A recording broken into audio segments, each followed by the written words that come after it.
और मैं गौरवशाली महसूस करता हूं कि आज के इस समोसरण का साक्षी बन पाया। और जितने भी लोग आज यहां पर हैं, आप ये मान के चलिए कि आपके जन्म जन्मांतर का पुण्य था, इस वजह से आप यहां बैठे हैं। नहीं तो यहां आसानी से बैठने का कोई स्कोप नहीं था। परम पूज्य आचार्य भगवान श्री विशुद्ध सागर जी महाराज के चरणों में कोटि कोटि नमन। और मैं टेक्निकली तो नहीं जानता, लेकिन मेरे को लगता है कि वो 24 घंटे के आचार्य हैं, क्योंकि कल से वो पट्टाचार्य हो जाएंगे और हम सबको अपने संबोधनों को बदलना पड़ेगा।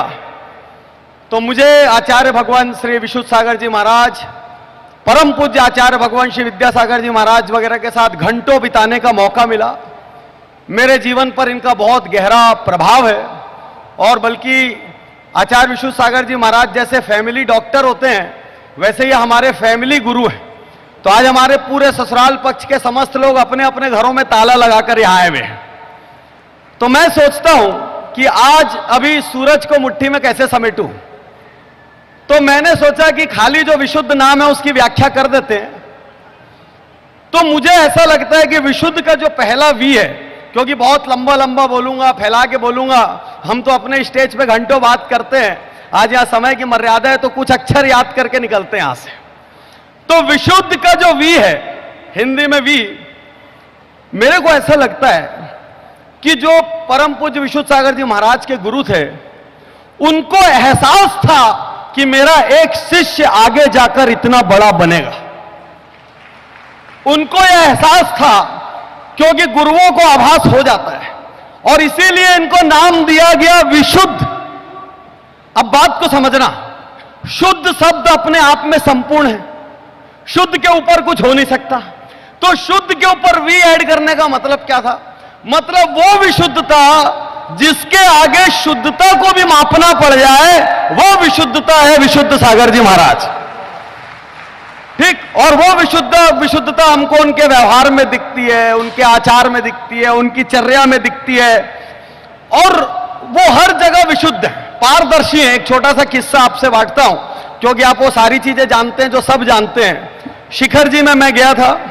शिखर जी में मुझे आदेश हुआ कि गुरु संघ की पब्लिक स्पीकिंग की एक क्लास लेनी है। तो पहले तो मैं घबरा गया कि गुरु संघ की क्लास मुझे लेनी है। तो मैंने थोड़ा बहुत हिम्मत करके अपनी बात रखना शुरू किया। तो मैंने देखा वहां पे भीड़ बढ़ने लग गई, विशुद्धता को समझिए, भीड़ बढ़ने लग गई। तो मैंने धीरे से गुरुजी के कान में जाकर कहा कि गुरुदेव, अपने तो संघ का कर रहे हैं, पब्लिक को अंदर नहीं आने देना चाहिए। तो गुरुदेव एक लाइन में कहते हैं, देखिए विशुद्धता, एक लाइन में कहते हैं, क्यों नहीं आने देना चाहिए? इनको भी दिखना चाहिए कि इनके गुरु भी नई चीजें जानना चाहते हैं, ताकि ये भी हर दिन नई चीजें जाने। तो जिनका चरित्र इतना विशाल हो सकता है कि वो हर वक्त ऐसा सोचें कि दिगंबर, श्वेतांबर, अंदर के और जितने पंथ हैं, वो सारे पंथ एक हो जाएं, किसी प्रकार का मतभेद न हो और किसी प्रकार का मनभेद न हो, यह विशुद्धता अपने आप में अद्भुत और असाधारण है। अभी विशुद्ध में अगला आता है एस। मैं ऐसे अल्फाबेट में इसलिए बोल रहा हूं क्योंकि मेरा काम कोचिंग लेने का है, और मैं हर महीने 20 दिन ट्रैवल करता हूं। पिछले 20 साल से साल में 15-20 देशों में लेक्चर करता हूं, तो मैं हमेशा आसान बनाने में यकीन करता हूं। तो गुरुदेव का एस मतलब, आप यदि इनके आचार्य की पदवी को अलग रख दें तो सिर्फ साहित्यकार शब्द भी हो तो वो भी इनका बहुत व्यापक जीवन है। आप सोचिए, 250 ग्रंथ की रचना, ठीक, लगभग 1.25 लाख श्लोकों की रचना, और एक ऐसा महाकाव्य जो आने वाले समय में युगों युगों तक याद रखा जाएगा, जो यूनिवर्सिटीज और कॉलेज के सिलेबस में होगा। उस वस्तुत्व महाकाव्य के रचयिता साहित्यकार श्री विशुद्ध सागर जी महाराज को बारंबार नमन, और इतनी कमजोर तालियों से ऐसे साहित्यकार को नमन नहीं हो सकता। यहां आके बैठ गए हो अपने भाग्य को सराहना, और हर पल जो लाइन लगे, हां ये अद्भुत है, उस पर ताली बजा लेना।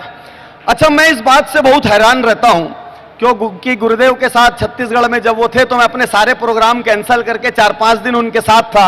सुबह 5 बजे से रात तक, सुबह 5 बजे से क्लास शुरू होती है, उसके बाद तरह तरह की चर्याएं, फिर आहार, फिर दोपहर को क्लास, एक रूटीन हिलता नहीं है। गुरुदेव, आप इतने साहित्य की रचना कब करते हैं, ये मेरी समझ के परे है।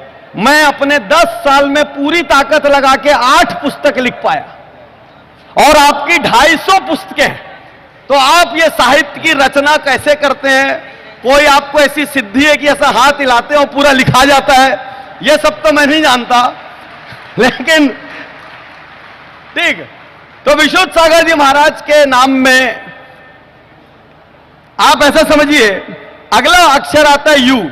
अब मैं पब्लिक स्पीकर हूं, मैं ना कई बार कई गुरुओं के प्रवचन में बैठता हूं और मेरे को नीचे ऐसा लगता है क्या ऊपर ऊपर चल रहे, थोड़ा गहरा जाना चाहिए, उथला उथला सा महसूस होता है, क्योंकि हम भी रोज 9-9 घंटे भाषण देते हैं।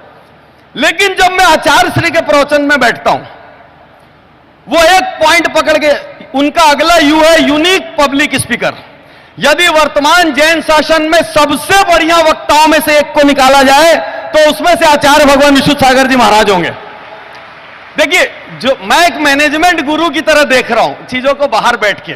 ठीक, इस वक्त आप मेरे को ऐसा मत तोलना कि जैन है या अजैन है या साथ में कितना रहे, क्या आप में देखिए, मैं मैनेजमेंट गुरु जैसा कंपनियों का, व्यक्तियों का आकलन करता हूं, वैसा कर रहा हूं। तो इतने यूनिक पब्लिक स्पीकर है, तो गुरुदेव का मैं आपको बताता हूं, वो एक अक्षर से कहीं से शुरू करेंगे। वो जलेबी ऐसी घूमेगी घूमेगी घूमेगी, इधर जाएगी उधर जाएगी उधर जाएगी उधर जाएगी, आपको समझ नहीं आएगा कहां जाएगा, और एंड में लाके ठीक उसी अक्षर पे खत्म कर दे। मतलब कई बार मैं प्रवचन सुनता हूं, मेरे को ऐसा लगता है भटक गए सबके प्रवचन, लेकिन गुरुदेव की गाड़ी जहां शुरू होती है एग्जैक्ट वहीं खत्म होती है। आप सब सहमत है मेरी बात से? ठीक। और मजे की बात, आप हिल भी नहीं सकते और सांस भी नहीं ले सकते, वो कब किसका नाम ले देंगे और कब किसको खड़े कर देंगे। ठीक। और सबसे बड़े वृक्ष पे सबसे पहला प्रहार होगा उनका, तो वो पहले खड़े कर देंगे उनको, नाम लेके 5-6 लोगों को। तो गुरुदेव, आप एक अद्भुत वक्ता है। चौथा विशुद्ध का डी, डिसिप्लिन, वो बताऊं उसके पहले इस आयोजन के कर्ता मनीष जी और सपना जी के लिए जोरदार तालियां चाहूंगा मैं, जोरदार। यदि इस हॉल में इतनी देर आप बैठ पाए, वो भी उनकी वजह से, नहीं तो बाहर निकल के देखो बहुत गर्मी है। तो मैं हमेशा साल में बड़े बड़े धर्मों के संगठनों के प्रोग्राम में जाता हूं, और बुरा मत मानना, मेरे मन में हमेशा ऐसा लगता था कि यार जैन प्रोग्रामों में ना मैनेजमेंट तगड़ा नहीं होता, बहुत वीक मैनेजमेंट होता है। लेकिन मनीष जी, सपना जी, आपने इतिहास रच दिया, आपने नया बेंचमार्क क्रिएट कर दिया, जिसको मीट करना किसी के लिए भी it is just next to impossible. You have created a history. आपकी गुरु भक्ति को, अथाह भक्ति को बारंबार प्रणाम है। वापिस गुरुदेव पे आते हैं, खाली 2 मिनट और लूंगा। गुरुदेव का अगला डी, डिसिप्लिन, इतना अनुशासन। आप देखिए, 12 राज्य, लगभग कितने किलोमीटर हो गए? 1.25 लाख किलोमीटर। गुरुदेव ने इतनी अल्पायु में 1.25 लाख किलोमीटर चलने का काम कर लिया है। और मेरे को तो लगता है कभी कभी कई शिष्य दुआ भी करते होंगे कि थोड़ा रुक जाओ, लगातार भागे जा रहे हैं। तो इतना अनुशासन, सुबेरे कैसा भी हो मौसम, कुछ भी हो, 4 डिग्री बुखार क्यों ना हो, उतने ही बजे उठना है, वैसी क्लास लेनी है, पूरे दिन भर नियम से चलना है। कभी बहुत लंबी यात्रा करके आए और उस वक्त थके हैं तो भी वो बोलते चलो क्लास में आ जाओ। तो अद्भुत डिसिप्लिन। क्योंकि देखिए, जब आचार्य भगवान के गुरु ने इनको पट्टाचार्य के रूप में चुना होगा, तब उन्होंने कुछ लीडरशिप क्वालिटीज देखी होगी, और मुझे ऐसा लगता है जो लीडरशिप क्वालिटीज की मैं यहां बात कर रहा हूं, उसमें सबसे महत्वपूर्ण अब आ रही है लास्ट, विशुद्ध सागर जी महाराज का एच, हार्ड टास्क मास्टर। मतलब ऐसा गुरु मिलना जो शिष्य मेहनती है उनके लिए वरदान भी है, और जो मेहनती नहीं है वो परेशान भी है। तो ऐसे गुरु जो सुबह कैसा भी मौसम हो क्लास लेते हैं, दोपहर को कैसा भी मौसम हो क्लास लेते हैं, किस शास्त्र के अंदर से कौन सी चीजें बोल देंगे, कौन सा सवाल पूछ लेंगे, कोई नहीं जानता। और मैं इनकी पब्लिक स्पीकिंग का सबसे बड़ा फैन क्यों हूं, ये पूरी स्पीकिंग के दौरान पता नहीं कितने शास्त्रों से क्या क्या चीज का उद्धरण करते हैं। तो इनके जैसा हार्ड टास्क मास्टर के नीचे जो भी शिष्य होते हैं, जितने भैया जी यहां बैठे हैं, आपने बहुत सारे पुण्य किए थे, इस वजह से आपको ऐसे गुरु की प्राप्ति हुई। और हमने बहुत सारे पुण्य किए थे, इस वजह से आज यहां पर हम इनको सुन पा रहे हैं। तो मैं अंत में कुछ सेकंडों के लिए भविष्य वक्ता हो जाता हूं और मैं चाहता हूं आप जोरदार तालियां बजाते रहें, क्योंकि मैं आपको बताने जा रहा हूं गुरुदेव कौन कौन सा रिकॉर्ड बना के जाएंगे। क्योंकि बहुत अल्पायु में गुरुदेव अब इतनी बड़ी पदवी पर आ चुके हैं, सारी दुनिया इनको देख रही है। मुझे ऐसा महसूस होता है आने वाले समय में सबसे ज्यादा पंच कल्याणक करवाने वाले आचार्य भगवान विशुद्ध सागर जी महाराज होंगे। अच्छा, वो पंच कल्याणक करते साथ अगले दिन विदा हो लेते हैं, तेरा तुझको अर्पण। जो है बचा हुआ बोलो भाई, जो है सो है। तो ये वाला डायलॉग मैं भी कई लेक्चर्स में देता हूं, गुरुजी का थोड़ा थोड़ा चोरी करके मैं भी अपने लेक्चर्स में यूज करता हूं। और मैं आपको रिकॉर्ड बता रहा हूं, सबसे लंबी पद यात्रा यदि कोई जैन गुरु और जैन संघ करेगा तो वो यही संघ होगा, क्योंकि इनका कोई मोह नहीं है। 100% वीतरागी वैरागी बस निकल पड़ते हैं। तो तालियां कम हो रही है, मैं आपको सबसे बड़े रिकॉर्ड का अनाउंसमेंट दे रहा हूं। आप ताली रोको मत, मैं करते करते बोल दूंगा, ताली मत रोको, ठीक। सबसे ज्यादा साहित्य मैं आज यहां पर मानता हूं, जिस तेजी से आचार्य श्री साहित्य की रचना कर रहे हैं, मुझे ऐसा लगता है आने वाले 1000 सालों के लिए जैन समाज को साहित्य की सबसे बड़ी धरोहर कौन देगा? कौन देगा? जोरदार तालियों के साथ अनुमोदना करेंगे। और अंत में एक और लाइन इनके रहते हुए, लास्ट लाइन है, अंत में एक और लाइन इनके रहते हुए, कभी हमको गुरुओं की कमी नहीं होगी, क्योंकि आने वाले समय में सबसे बड़ा संघ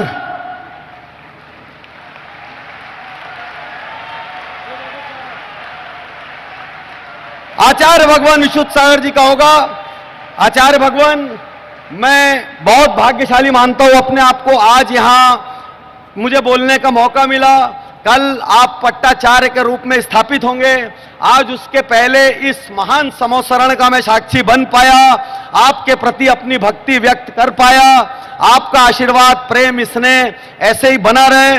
और जिस प्रकार आप अपने शिष्यों के लिए हार्ड टास्क मास्टर हैं, वैसे ही आप समाज के लिए भी हार्ड टास्क मास्टर बने रहे, ताकि समाज लेफ्ट राइट न हो। गुरुदेव के चरणों में बारंबार नमोस्तु, सर्वसंघ के चरणों में बारंबार नमोस्तु।